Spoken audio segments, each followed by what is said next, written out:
du côté Thaïlande. Je suis Laure, je vis ici et chaque semaine je te partage mon regard de l'intérieur de la Thaïlande pour mieux comprendre ce pays. Ici on parle des liens plus que des lieux, alors prends un café glacé et rafraîchissons-nous un peu les idées sur la Thaïlande.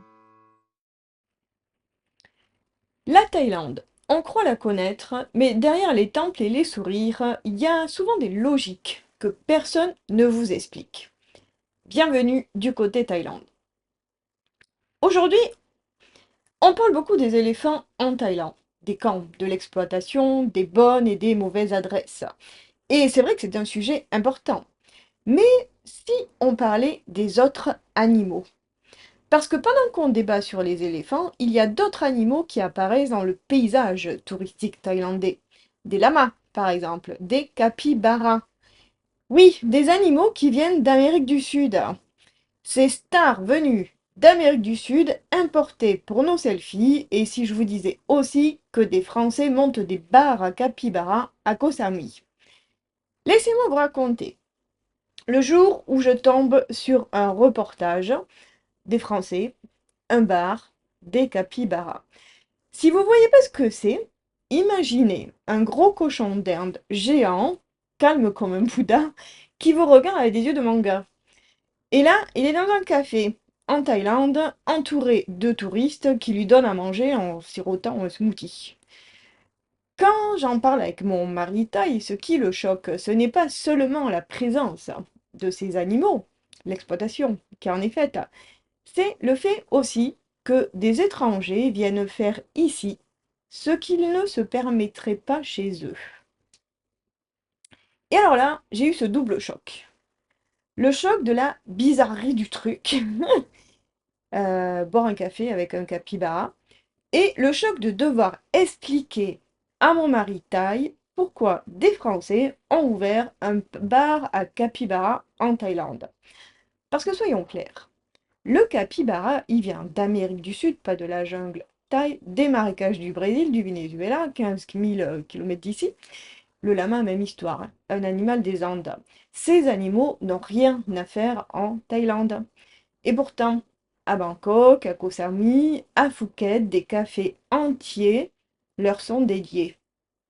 Et vous savez quoi? J'en ai même un qui a ouvert à côté de chez moi. Alors, on parle beaucoup des éléphants et c'est ok. Tu le sais, si tu prépares un voyage en Thaïlande, tu vas forcément tomber sur cette question. Où voir des éléphants sans maltraitance et sanctuaires éthiques? Il y a des groupes Facebook entiers dédiés à ça. Des débats, des recommandations, parfois des tensions. C'est devenu presque un passage obligé du voyage responsable. Et c'est une bonne chose. En réalité, ça reste une vision partielle du problème. Parce que les capybaras, comme les lamas, ils ont été importés, introduits, mis en scène pour répondre à une demande touristique. Pas de lien culturel, donc taille, juste un business pour touristes en quête d'exotisme, y compris les Thaïs. Et là, c'est un point culturel à comprendre. L'élément culturel est légal. En Thaïlande, l'exploitation d'animaux sauvages ou exotiques pour le tourisme est largement autorisée tant qu'il n'y a pas de cruauté flagrante prouvée. Il existe donc bien une loi contre la maltraitance animale, mais dans les faits, le contrôle reste limité dans le secteur touristique. Résultat, les cafés animaux, les fermes, expériences, les lieux de contact direct se multiplient. Parce que chez nous en France, ce type de concept est extrêmement encadré, voire impossible, voire interdit. Et pourtant, certains viennent créer ici ce qu'ils ne pourraient pas faire là-bas. Alors quand tu viendras en Thaïlande, et j'espère que tu viendras et que tu verras une attraction animale, pose-toi simplement cette question. Est-ce que je suis en train de découvrir ou de consommer quelque chose qui n'a rien à faire là? Un éléphant en Thaïlande, c'est lié à une histoire de travail, d'interdiction, aujourd'hui de reconversion dans le tourisme, une réalité locale, imparfaite, mais ancrée.